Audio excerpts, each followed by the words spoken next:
But sir, approximately in a private college, how much does a trainer earns? Just a rough estimate.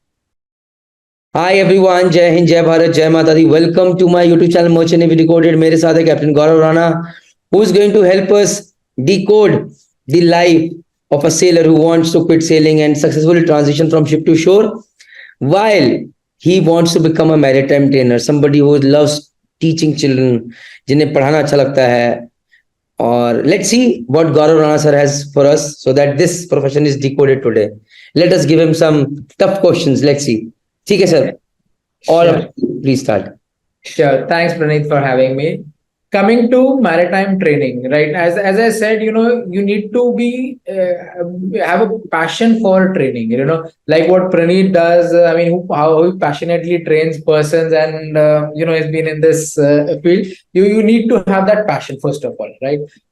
Many persons try to get into training because they feel it's a little relaxed job, right? And while it is true, it is little relaxed, but don't get into training because you want to have a relaxed lifestyle. Because training, you still have to study, you have to be on top of whatever is happening in the industry, because that's something that you have to teach to the students as well. And your own research, your own delivery, your own name is essentially what would matter at the end of the day in the industry, right? Now, you can be a trainer in a college, in a maritime college. You could be a trainer in a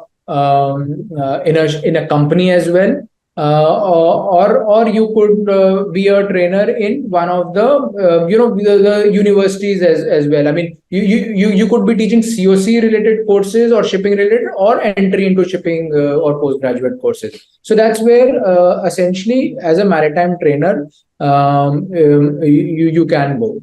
Now, we all know why this request or why these opportunities as a trainer. We know accidents are happening, they're probably increasing, the trade is increasing, and there are newer and different types of probably casualties or accidents which are happening. And now you need someone who can now if a accident has happened, to ensure that same mistakes are not repeated, and maybe a person who can train to ensure that accidents don't happen. So that's the role of a trainer, to familiarize, to ensure accidents don't happen, and a person follows the company policies in the best of his ability, right? So that's essentially what a trainer would do. Trainers are at all the levels, as a second officer, as a chief officer, as a master. You can go in the training department, right? As a second officer, you may be an assistant trainer, right? Maybe you would be there for, say, ratings, or at a junior level if someone is doing a course. At a chief mate or a master level, I have seen chief mates also who have been teaching masters as well, because they're masters COC, and of course masters and chief engineers. They can be trainers in either technical or nautical department, whatever it is. Right. So enough and more opportunities. There is, in every company there has to be a training department. So if you imagine, there are, say, 150 companies in India right now, at least 150 opportunities, at least, right? Probably there will be around 400 opportunities over there. But I'm just saying, those opportunities will always be there. So sir, if I can decode it in a simpler way, if you are going for a college, whether it's Solani, Anglo Maritime, we need maritime trainers over there, and they are getting paid. Some of them are staying in the college itself, they got accommodation, and some people are coming back and going. So that is one thing. Some are like Anglo Maritime Training Center in Mumbai, proper in Mumbai, so coming back and forth, and they are teaching these people are from rating or second mates or chief mates in various courses for upskilling of the seafarers. So the thing is, any other part of training aspect left over, and some are in these DGS approved colleges, STCW courses and everything, right, sir? So they are training for them as well. So as of now, sir, if I talk about the salary part, look, when I talk about maritime colleges, the salary is not as good as compared to the private colleges. Many of my friends joined these government colleges, and then they left because they thought as an associate professor they were getting very less money.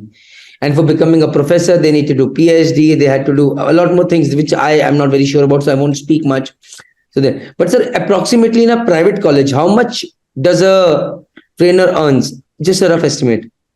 So I'll tell you, there are three essentially types of training. A person can get into training department three places. One is these government colleges or these pre-C training colleges. Over there, the probably that in my view, they are the least. They offer the least kind of remuneration. Maybe about 80,000 could be a lakh, 1.1 to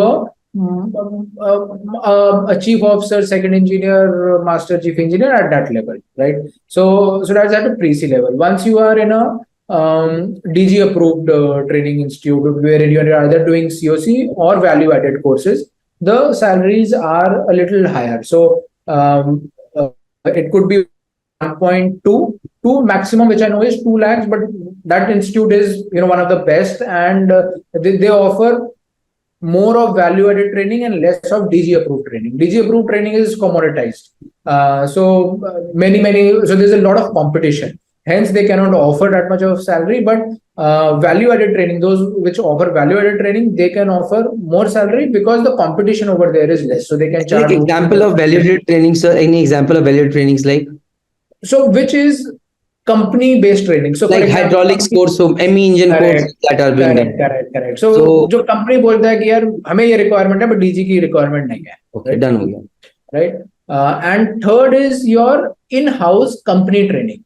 So for example, Anglo, Seven Island, every company now is having an in-house, not their college, but their in-house training. Now, these are the guys who train persons who are going on the ship. Yep. They also have a hand in selection of a person, maybe a promotion of a person. They probably design the training courses, they approve the training courses, the training providers. So they have a lot on their plate, and in many companies, they are now earning at a similar level as a marine or a technical superintendent. So about 3 lakhs or so is, I mean, it's not uncommon to have that kind of salary in this particular case. And what about maritime colleges? Maritime colleges at 1.2 to 2 lakhs is what, I mean, depending on the kind of courses they have. DG approved, less. Value added courses, more salary. Okay. Okay, sir. Thank you very much. And with this, all I want to say is, relaxed life है, इसमें कोई शक नहीं है. But still pressure is there because आप लोग ही धुरंधर पैदा कर रहे हैं जो कि आगे जाके हिंदुस्तान का नाम रोशन करेंगे.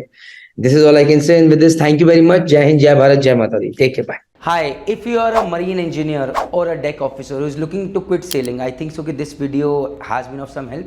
And if you want all details of how to successfully transition from ship to shore for deck side or for engine side, then we have made this complete course free of cost, informative course for you guys on Merchant Navy Decoded. The link is in the description box as well as in the pinned comment. So if you're a marine engineer, you have a different section, different course. And if you're a deck officer, there's a different course for you for successfully transitioning from ship to shore. So please go ahead, do that course, get all the information. If you've got any query, contact Team Merchant Navy Decoded. We will help you, guide you to make welcome changes and become successful. Thank you. Jai Hind, Jai Bharat, Jai Mata Di.